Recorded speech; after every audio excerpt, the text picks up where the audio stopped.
హల్లెలూయా, హల్లెలూయా. దేవైన దేవుని బిడ్డలారా, మరొకసారి అందరికీ కూడా ఈస్టర్ శుభాకాంక్షలు. మీ అందరికి కూడా దేవునికి మహిమ కలుగును గాక. హల్లెలూయా. ఈ దినం ఇచ్చినందుకు ప్రభుకి ఎంతగానో కృతజ్ఞత చెల్లించే దినము కదండి. గడిచిన సంవత్సరం అంతా కూడా కాచి కాపాడారు. ఈస్టర్ జరుపుకున్నామా పోయిన సంవత్సరం మనం కదా.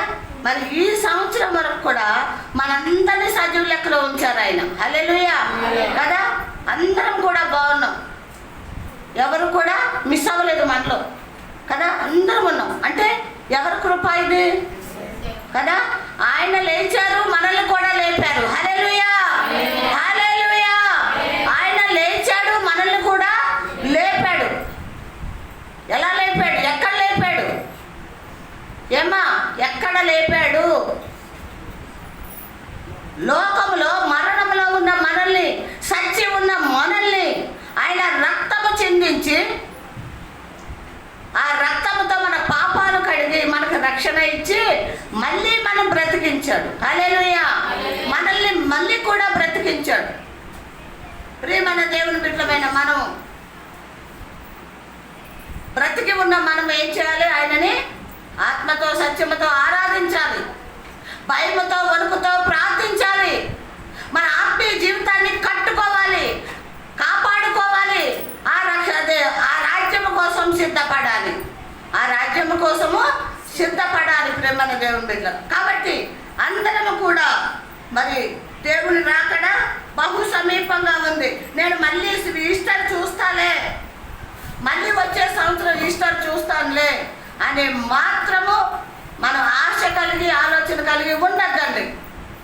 ఏమో ఈ మధ్యలో ప్రభు రావచ్చేమో కదా, ఈ మధ్యలోనే రావచ్చేమో, ఈ రాత్రే రావచ్చేమో. ఎప్పుడు వస్తారో ప్రభు మనకి తెలీదు. కాబట్టి ఏం చేయాలి?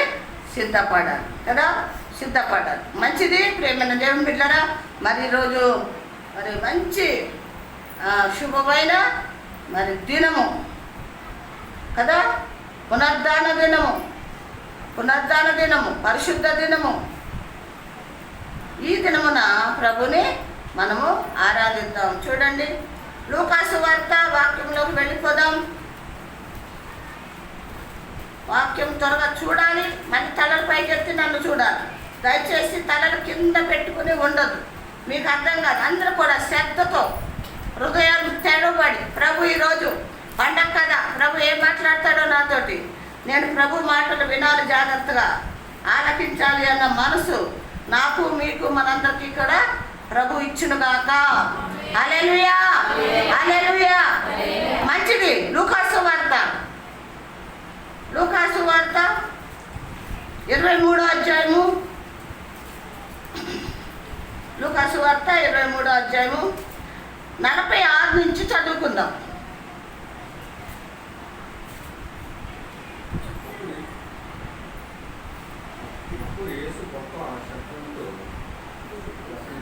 అంతే.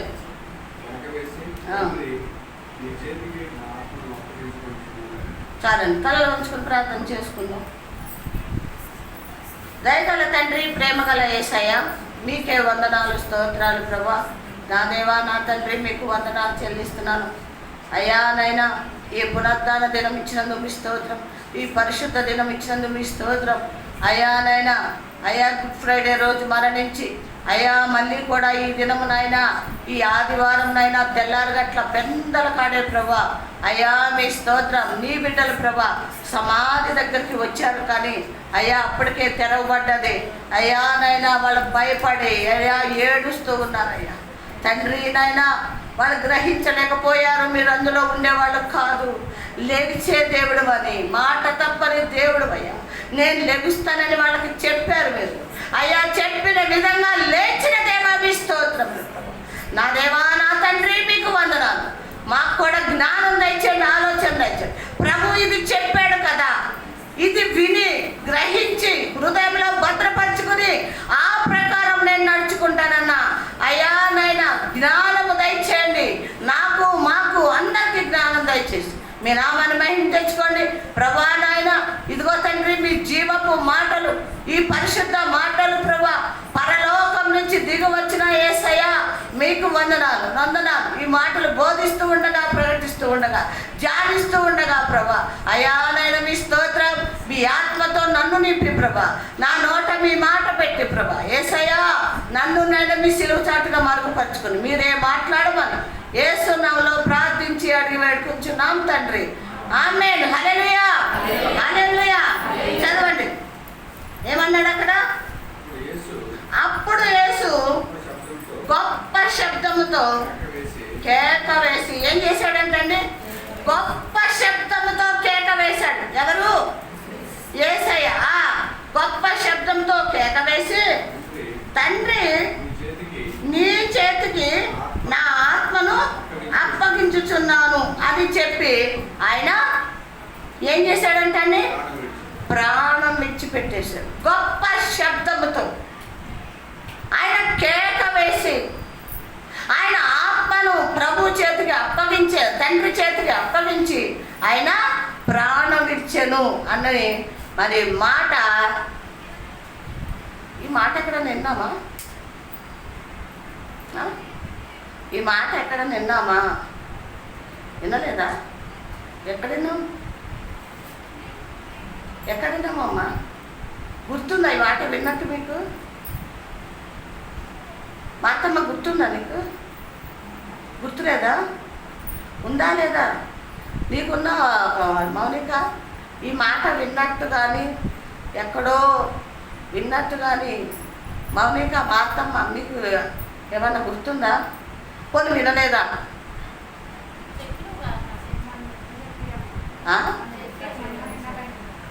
మరి ఇంతగానో ఎందుకు ఆలోచించారు మీరు?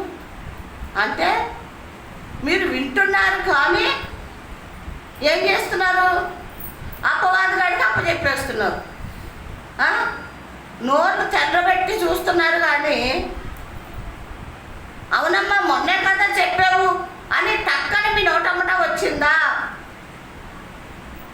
అంటే మీరు ఎంతగా వాక్యం వింటున్నారో తెలుసుకుందామని అన్నాను నేను ఆ మాట. ఎంతగా మాటలు హృదయంలో దాచుకుంటున్నారో. ప్రియమైన సంగమా, దేవుని బిడ్డలారా, మీకు ప్రతి వారం చెప్తున్నాను నేను, వింటం ముఖ్యం కాదు, విన్న మాటలు హృదయంలో ఉండాలి. సీరియల్ చూస్తున్నారు, డైలాగులు ఉంటాలేదా మీ హృదయాల్లో? పక్కలతో మాట్లాడుతున్నారు, ఆ మాటలు లేవా? మర్చిపోయారా? అమ్మా నేను మర్చిపోనామని నన్ను ఇలా అన్నది, వాడు ఇలా అన్నాడు, వాడిని మర్చిపోతానా నేను? మరి లోకంలో అన్నీ మనకి గుర్తుంటున్నాయే, దేవుని మాటలు ఎందుకు గుర్తుంటలేదు? అంటే మీలో మీ హృదయంలో ఎవరు లేరు? యేసయ్య లేడు. యేసయ్య ఉంటే ఆయన జీవపు మాటలు మీ హృదయంలో ఉండును, వెంటనే మీరు సమాధానం చెప్పుతున్నారు. మీలో లేవు కాబట్టి మీరు తడబడుతున్నారు. ఒకరు ఎవరో అందుకున్నాక రెండో వాళ్ళు అవునమ్మా మనం చెప్పావు కదా. దయచేసి అలా చేయకండి. ఇందాక పాస్టర్ అన్నాడు, పెద్ద సంఘాల్లో టెంటలు వేస్తారు, లక్షల మంది వస్తారు, వేల మంది వస్తారు. నిజమే, వాళ్ళు నామకార్థ క్రైస్తవులు లేదా పండగ క్రైస్తవులు. పండుగలకే వస్తారు, ఒక క్రిస్మస్కి, ఒక గుడ్ ఫ్రైడేకి, ఒక ఈస్టర్కి. ఈ 3 పండుగలకి కనిపిస్తారు కొంతమంది, వాళ్ళకి టెంటలు వేస్తారు. మరి వాళ్ళ గురించి చెప్పుకుంటున్న మనము నాకు ఎదురుగానే ఉన్నారు, ఎంతో దూరం లేదు, మరి మీరు ఎందుకు వినట్లేదు? సరే వాడు ఎక్కడో కూర్చున్నారు, వాళ్ళు వినలేదండి, మరి మీకేమైంది?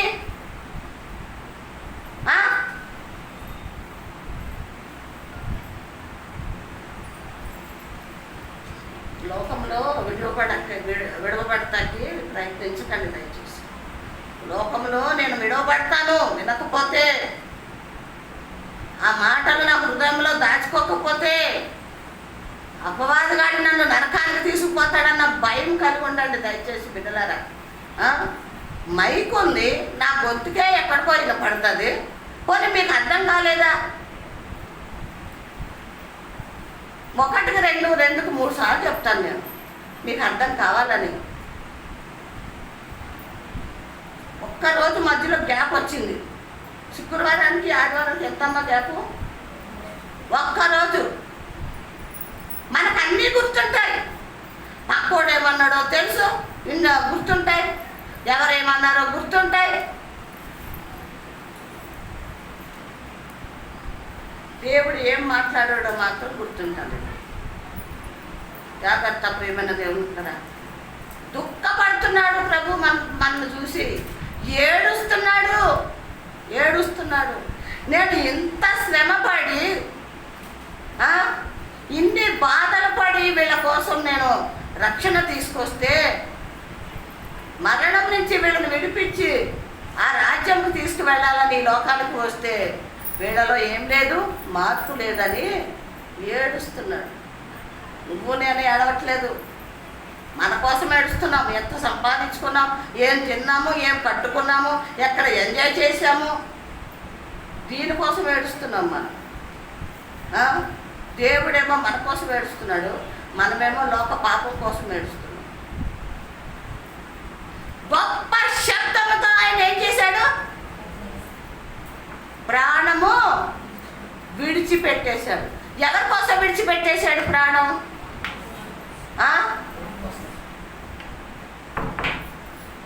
దయచేసి అలా ఉండకండి, కఠినం చేసుకోకండి. మనసులు కఠినం చేసుకోకండి.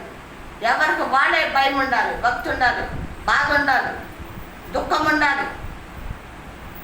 అప్పుడే మన ప్రభువుని చేరుకోగలుగుతాం. లేకపోతే చేరుకోం. ఏదేదో వచ్చేసాం కదా, కాసేపు కూర్చుని వెళ్ళిపోయాం కదా. గొప్ప శబ్దంతో ఆయన ప్రాణం ఇచ్చినట్టు పునరుద్ధాన దినమున మనం విన్నాం.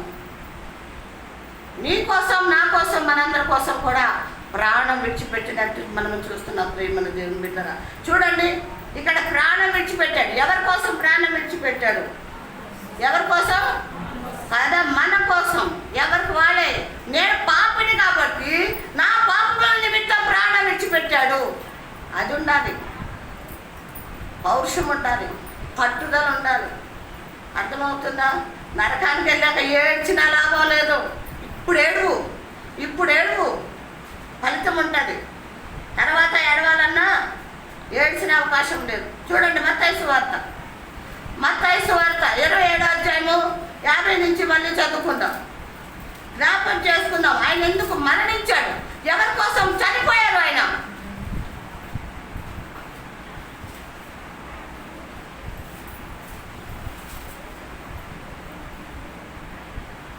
నుంచి చదవండి. 27వ అధ్యాయము. యేసు మరలా బిగ్గరగా కేక వేసి ప్రాణం ఇచ్చాను. నేను ఎందుకు 2 సార్లు ఇక్కడ చదవాలి అనుకున్నాను అంటే, మనకి తెలియాలి, మనకి తెలియాలి. మనలో ఒక వేదన పుట్టాలి, ఒక భయం పుట్టాలి, ఒక వణుకు పుట్టాలని నేను మళ్ళీ కూడా ఈ మాట రిపీట్ చేయించాను. అక్కడి నుంచి ఇక్కడికి, ఇక్కడ ఉన్నది ఒకటే మాట.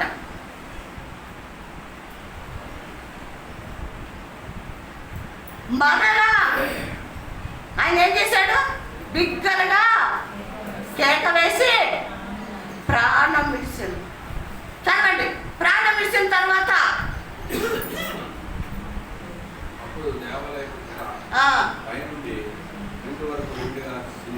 ఏమంటండి? అప్పుడు దేవాలయం తెర పైనుంచి కింద వరకు 2గా చిరిగాను. ఏంటది? ఏమని చెప్పాను మొన్న?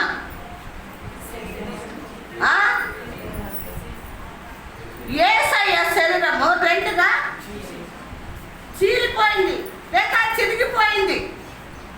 ఎందుకో తెలుసా? ఆయన మరణముతో పరలోక రాజ్యమునకు మనకి ఒక మార్గము, హల్లెలూయా, ఒక మార్గము సరళం చేశాడు ప్రభు. ఎప్పుడు? ఆయన మరణించినప్పుడు. ఆయన మరణిస్తేనే తప్ప మనకి ఆ పరలోక రాజ్యమునకు మార్గము లేదు, మార్గము రాదు, ఉండదు. ఆయన చనిపోవాలి. అప్పుడు కానీ తెర ఏమైపోయింది? పరిశుద్ధ స్థలము, అతి పరిశుద్ధ స్థలములోకి, పరిశుద్ధమైన స్థలములో ఒకవేళ నీతిమంతులుగా పరిశుద్ధులుగా ఉంటే పరిశుద్ధ స్థలంలో మనం నిలిచి ఉన్నామనుకోండి, ఈ తెరతో అతి పరిశుద్ధమైన స్థలానికి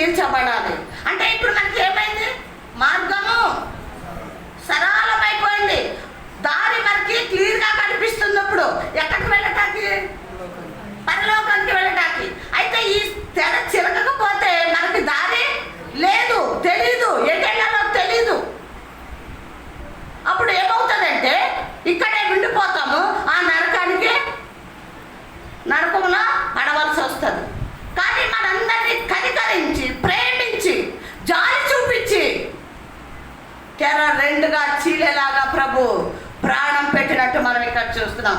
మనల్ని కనికరించాడు, ప్రేమించాడు, జాలి చూపించాడు, ఇన్ని చేసి మనకు మార్గం సరళం చేస్తున్నాడు. అయినా మనలో ఏమి రావట్లేదు, మనలో మార్పు అనేది రావట్లేదు. హృదయం కఠినమైపోయింది, బండ అయిపోయింది. ఆ బండ కరగట్లేదు. విన్నంతసేపు వింటున్నాం. తల్లి యథావిధిగా ఎక్కడ నూతన పడ్డాయండి మనసులు? నీ మనసు నూతన పడ్డదని ఏంటి? ఎవరు మనసు నూతనంగా ఉంది? ఏది మానేవు, ఏది అనకుండా చేశావు?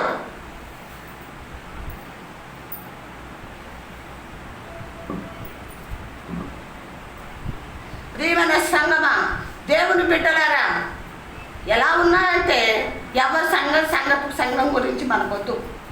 ఎవరు ఎలా ఉంటే నీకెందుకు? నీది నువ్వు చూసుకో ఫస్ట్. ఆనాడు నోవాకు నెత్తి నోరు పట్టుకుని పగలంతా కూడా పనిచేసి ఆయన రాత్రులు సువార్త ప్రకటించడానికి వెళ్ళేవాడు. అమ్మా, అయ్యలారా, పిల్లలారా, పెద్దలారా, ప్రభు చెప్పాడు జల ప్రవాహం వస్తానంట, నాశనం చేస్తానంటున్నాడు. ఎందుకు నాశనం చేస్తానన్నాడు? మనం చేసిన పాపాలు బట్టి, మనం చేసిన అపరాధములను బట్టి, దోషములను బట్టి ఆయన మనలందరినీ చంపేస్తాడంట. అయినా కనికర పూర్ణుడు ఏమంటున్నాడు? మీరు మారితే, మీ బ్రతుకులు మార్చుకుంటే, నేను పాపిని ప్రభువా, నేను మారుతానయ్యా అంటే, ఇదిగో వాడను చేయమన్నాడు, నన్ను వాడను సిద్ధపరచమన్నాడు. ఆ సిద్ధపరుస్తున్నాను నేను. మీరు మారితే వాడలోకి చేరుతారు, మీరు మారితే వాడలోకి చేరుతారు. నీ మాట మారిందా? నీ తలంపులు మారాయా? నీ పద్ధతి మారిందా? ఏం మారింది? నోవాకు ప్రజలు ఎలాగైతే ఉన్నారో, కఠినం చేసుకునే మనసు, దేవుని మాట వినలేదు. ఆయన చెప్తుంటే తిన్నారు, తాగారు, పెళ్ళిళ్ళు చేసుకున్నారు, పెళ్ళిళ్ళకి ఇచ్చుకున్నారు, లోకాన్నే ప్రేమించారు వాళ్ళు. నేను మళ్ళీ చెప్తున్నాను, ప్రేమైన దేవుని బిడ్డరా, నువ్వెవరిని ప్రేమిస్తున్నావు? ఈ రోజున ఎవరిని ప్రేమిస్తున్నావు? ఎవరి మాట వింటున్నావు? ఎవరి మార్గంలో నడుస్తున్నావు? పరిశోధించుకో, పరీక్షించుకో. నువ్వు లోకాన్ని ప్రేమిస్తే, అపవాదాన్ని ప్రేమిస్తే, వాడి మార్గంలో నడిస్తే నరకము తప్పదు. నరకము. నువ్వు ప్రభు తట్టు తిరిగితే కనికరపడతాడు ఆయన, క్షమిస్తాడు ఆయన, ప్రేమిస్తాడు. ఆ ఓడలోకి చేర్చుకుంటాడు నేను, రక్షణ ఓడలోకి చేర్చుకుంటాడు. ప్రేమైన దేవుని బిడ్డలు చదవండి, కింద ఏమంటున్నాడు?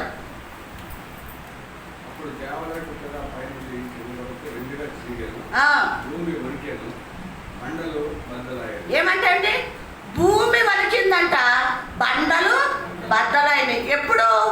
ఎందుకు? ఒకటి, ఆయన మరణించినప్పుడు. రెండోది, తెర రెండుగా చీల్చినప్పుడు ఏమైందంట? భూమి గజ గజ గజ గజ వణికిందంట.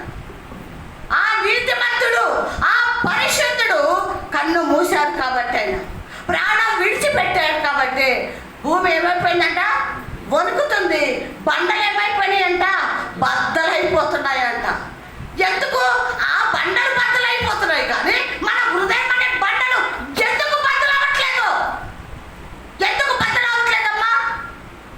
అంటే బద్దలవ్వటానికి మీరు అవకాశము ఇవ్వట్లేదు. అది పగిలి ముక్కలయ్యి అది మార్పు చెందటానికి మీరు ఏం చేయట్లేదు? అవకాశము ఇవ్వట్లేదు. ఆ బండ బద్దలవ్వటానికి మీరు, మీ హృదయం అనే బండ బద్దలవ్వటానికి మీరు అవకాశం ఇవ్వట్లేదు. పశ్చాత్తాపడట్లేదు. ప్రభా క్షమించమని అడగట్లేదు. పాపిని ప్రభా, ఎందుకు ప్రభా నేను ఇంకా మారట్లేదు, నాలో మార్పు రావట్లేదు, క్షమించండి, మార్చండి, నన్ను గద్దించు ప్రభా అని అడగట్లేదు. కాబట్టి ఆ బండ ఏమవుతుంది? బద్దలవ్వట్లేదు. ఏ బండది? ఏ బండమ్మది? హృదయం అనే బండ. హృదయం అనే బండ. ప్రియమైన దేవుని బిడ్డలారా, లోకంలో ఉన్న బండలు ఏమైపోయినాయంట? బద్దలైనయా లేదండి? మరి మన హృదయం అనే బండ బద్దలైందా? మనకు బాగా తెలుసు. ఎవరికి వాళ్ళకే తెలుసు బండ బద్దలైందా లేదా అన్నది. బద్దలైందా? ఎవరన్నా చెప్పగలుగుతారన్నా బండ బద్దలైందని? నేను ప్రభు సన్నిధిలో పశ్చాత్తాపడుతున్నాను, ప్రార్థన చేస్తున్నాను, మార్పు చెందుతున్నానని చెప్పగలుగుతున్నాను ఎవరన్నా? వేషధారిన భక్తి వద్దు, వేషధారి భక్తి వద్దు. ప్రభు అంటున్నాడు, వేషనైనా క్షమిస్తాను కానీ వేషధారిని మాత్రం క్షమించను. అంటే ఆయన క్షమించడు అంటే నీ గతేంటి? నరకమే.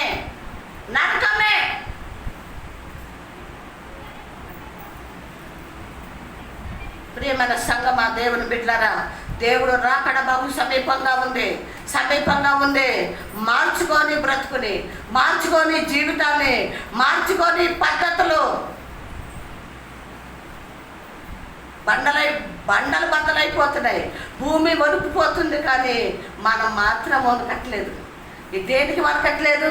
దేవుడి మాట అంటే మనలో భయం అన్నది పుట్టలేదు, ఆ మాటకు పశ్చాత్తాపడతలేదు. అమ్మో, వాక్యముతో ప్రభు నాతోటే మాట్లాడుతున్నాడు, నా బ్రతుకు ఇంకా మారలేదు కదా, ఆయన వస్తానంటున్నాడని భయము వణుకు మనలో లేదు. ప్రేమైన దేవుని బిడ్డ ఇంకా ఏమంటున్నాడు చదవండి.